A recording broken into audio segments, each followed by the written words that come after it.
when it comes to producing oil, um, no other nation or foreign country produces more oil than the U.S. So why are we still relying on Saudi Arabia to supply us with oil? Now, now the U.S. is the world's top producer of oil, but it's also the world's top gas guzzler. Now, inflation being spurred by supply chain issues and Russia's war in Ukraine have driven up the cost of this valuable resource. But on top of that, Hurricane Ian forced offshore producers in the U.S. to scale back on the production. Now, even the head of Saudi Arabia's state-led oil company, Saudi Aramco, um, is concerned. Now, earlier this month, he issued a dire warning that prices could spike soon to Aramco's extremely low capacity. Now, that means Americans should be preparing for a very expensive winter. Now, now President Biden is set to release 25 million more barrels of the country's oil piggy bank to the market by the end of the year, and the supply of diesel is running dangerously low. Now, how many Americans may be wondering why not just hold on to that supply to keep the lights on here? Now, at $60 or more for a tank, it can be frustrating to watch as domestic oil leaves the U.S. ports faster than foreign oil comes in. But it's a decades old challenge, and only the nature of the crisis has changed. Now, like I said before, the United States is the world's top producer of oil, including crude, other petroleum liquids, and biofuels, and it has been since 2018. But according to the U.S. Energy Information Agency, it doesn't even come close. Um, the EIA reports that as of 2021, the U.S. produced only 18.88 million barrels per day, or about 10 million per day more than number two Saudi Arabia 10.84 million, and number three Russia 10.78 million.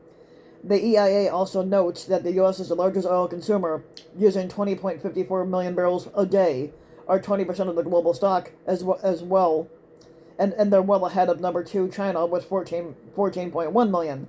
The U.S. alone imported 7.86 million barrels per day. Last year. So if America is producing roughly the same amount of oil as it imports, and interest in renewables is rising, shouldn't it be true that the U.S. would not be so reliant on foreign oil, and that energy price anxieties should subside because U.S. stocks would be more than adequate, and it's not by a long shot. So the reason for the import-export discrepancy are actually fairly straightforward. The reason why we still rely on Saudi Arabia is because foreign oil is cheaper. The cost of extraction is usually lower in other countries. Rystad Energy, a private energy research firm, had found that back in 2020, that Middle Eastern oil fields have the world's lowest production cost at $31 a barrel, and the U.S. produced oil from deepwater wells was at $43 a barrel, with fracking produced oil costing $44 a barrel.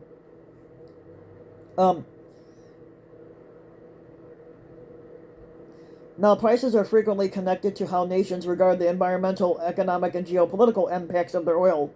Now, some concerns weigh heavier than others. Russia, for instance, is widely seen as using oil as a tool to gain concessions over its invasion of Ukraine.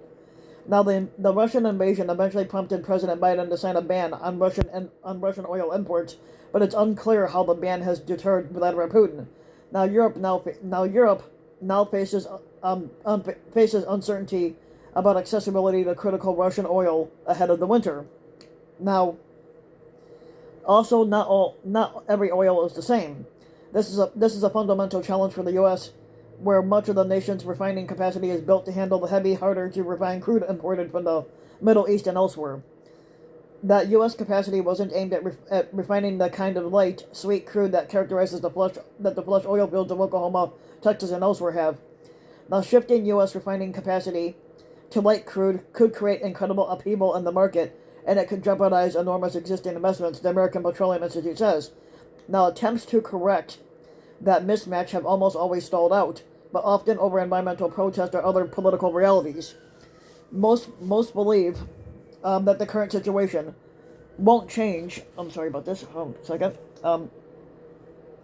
Most believe that the current situation won't change until new refining capacity comes online, or the current capacity is upgraded to handle what the U.S. produces, and the cost of such a shift should be enormous. Now, so that's why this is why we still rely on Saudi Arabia to produce oil for us and to supply it with us, because it's cheaper to get foreign oil than it is out here. So that's why we still rely on Saudi Arabia. So if you like the video, you can give the video a like and subscribe to my channel, RBW King. You can also hit the notification bell so that you'll be notified when a new video comes out. If you want to support my work even further, you can donate to my Patreon link, which you can find in the About section of YouTube. And for just a little as a few bucks a month, your donation could help go a long way, and thanks for listening.